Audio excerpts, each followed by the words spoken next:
Hello, my friends. How are you doing? And I hope this video goes well. The neighbour is scraping the winter off his tennis court, so it's making quite a bit of noise, and I hope you don't hear it. So today I'd like to say a few words about acceptance. It was something very often on the lips of my own teacher, Akon Rinpoche. He often advised people they must accept. They must have no expectations. And it's part of the Tonglen teachings. It's part of common sense. It's in many, many faiths. Now, I know you, like me, we're all trying to do our best to be good humans in this world. Many of you are Buddhists, you're trying to be good Buddhists. And relative life is relative life. There are people and situations that appear to each of us so differently through our karma. And sometimes we don't invest ourselves very wisely. We can spend a lot of time with little benefit for ourselves and for others, and sometimes that can be quite disheartening. And our hearts we need to take care of, as I've said before. And as Shantideva says, we must care for this heart with everything we have. He says it's like when you protect your eyes in an emergency, you protect your eyes. Or remember before, like somebody who's just been operated, going through a very, very busy, bustling marketplace. We must protect this heart, mind. We are, because it's really all we have, and it's the basis for all we do, and it's what will be our friend for this life and the next life. So acceptance means not blanket acceptance of everything, like fate, where we're powerless. We can change ourselves. We can change some things in the world, and it's vital that we understand what can be changed and what either can't be changed or is so slow to change. And that's phrased in terms of karma. Basically, karma means what we do, and it's either what we do with our body in this world, and in particular how we use our five senses and how they cause us to interact with each other. Our body is the tool for being generous. It's what we use to show ourselves to the world. And then in our actions, whether they be in giving or in hoarding, whether they be in good sexual conduct or sexual misconduct, or in killing our fellow beings for food or for fun, or for looking after them for all they're worth. Our body does things. So we have physical karma. And then our speech means really not just words in the mouth, but the whole way we communicate, interact with each other. So we do things with our speech. Now, body and speech karma happen moment by moment, split second by split second, minutes by minutes. And we make a karma with each other. Maybe we make a beautiful karma, a moment of generosity, and then it's finished. And the power of that karma can remain dormant for a life, or 3 lives, or 4 lives. But then one day, out of its invisibility, out of its potency invested in the cosmos, it manifests, and kindness comes back to us. We can be generous, and then resources come back to us. So action, long silence, usually lifetimes of silence, and then result. And the same with our speech. We say kind things, we give dharma, and then it's finished. But in later lives, then we get teachings, we get kindness of speech and communication from others. So body and speech karma are generally expressed as taking place over lifetimes. And they create a story. So that story is your life, my life, now. It's already written. It was written by our past karma. And so much of it can't be changed. Who are your parents? You'll have them all your life. Until a century or two ago, where you're born would be where you spent nearly all your life. Couldn't be changed. And then our health, the big things of our health, how long we'll live, how we'll die, exactly when we'll die, the major people we'll meet in this life, the ones who will influence us, and then the wars or the peace, and the poverty or the wealth. All of that's a story already written, but being published moment by moment, just now, as your unique life, my unique life, and what comes into it. So we can change that slowly. It's like turning a big ship around in the ocean. If you have poverty karma, you can be generous with whatever resources you have. And if you don't have resources, you can be generous in your thought and your heart. And slowly, slowly, in future lifetimes, that karma will turn around. Many people I know are heartbroken because they can't find the love, the partnership, the companion that they'd love to have. Either they don't find, or they find and it goes wrong. This too can be turned around through pure conduct, but it takes time. So we need to understand that, we need to understand this huge power, momentum of karma that is behind each person we meet and each circumstance we meet, and the group karmas we meet, the politics, the virus at the moment, all of these big things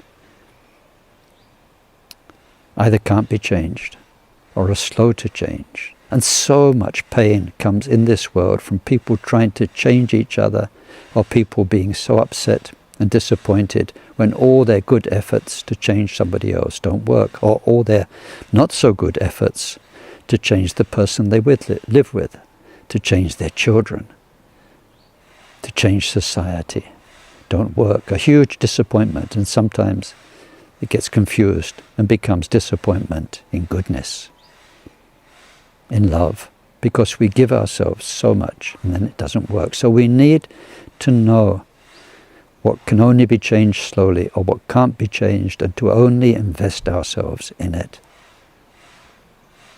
as much as it deserves and merits.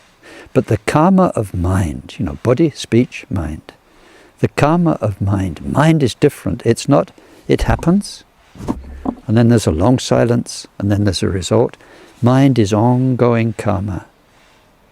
And that's the good news, because otherwise all the meditation and all the prayers and all the mind training you did now, you'd have to wait several lifetimes for a result, and it's not like that. We can change from one day to the next. We can change so much. We can become a different person in our heart and mind, if we know how. And this is where we put most of our efforts. The way it works is that what we experience as me and the world and life and what's happening to us is a story written before, slow to change. But how we react to that, how we read that, how we project onto each other, is what changing the mind is about. It's a story we tell ourselves. Happy me, poor me, terrible person, good person. And so it's called a narrative. That narrative can be changed for the better. It can change our whole attitude towards people. I remember with Akon Rinpoche, how he would see the good in people. I was amazed once. He gave a very clumsy person such delicate work to do, with Buddha statues. But bit by bit that brought out a skill that I would never have imagined possible in that person. So by examining how we see each other, by examining how we are projecting ourselves onto the world, we can discover the story we're telling, and we can introduce a wiser story, a kinder story, a more helpful story, a better narrative.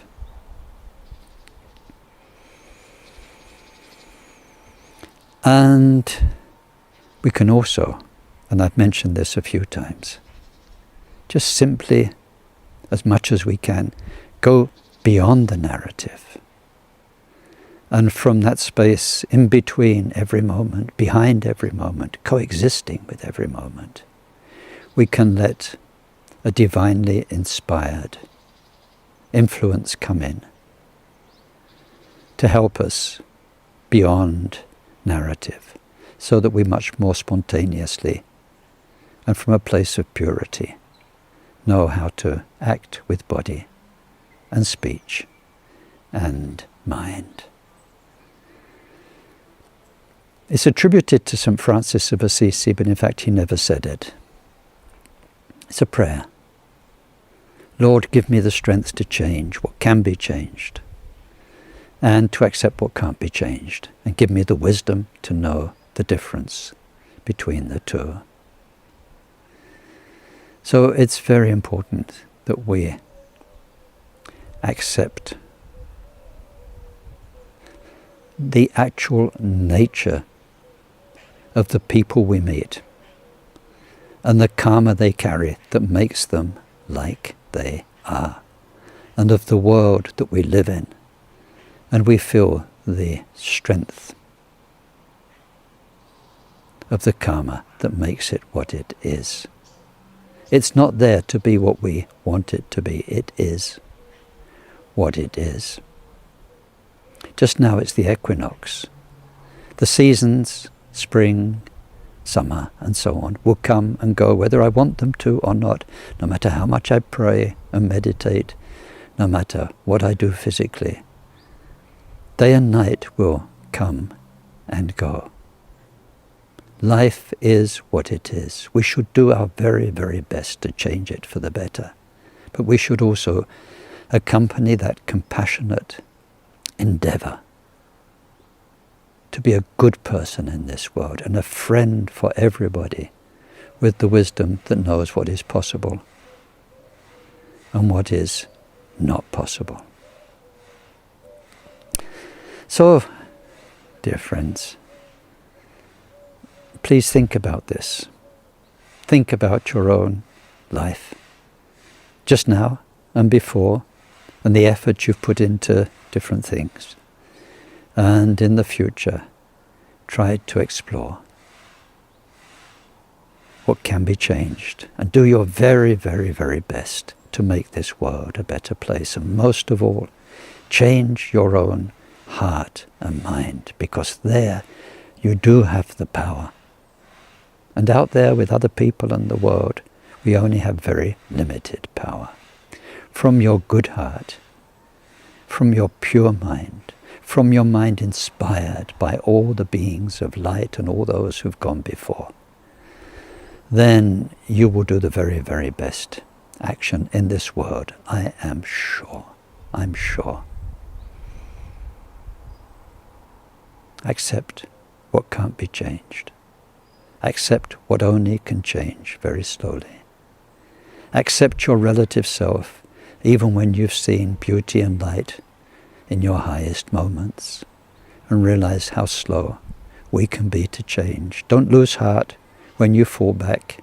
Pick yourself up. Go forward again. Keep trying with everything you have. And learn to make acceptance a tool of wisdom, not of stupid passivity.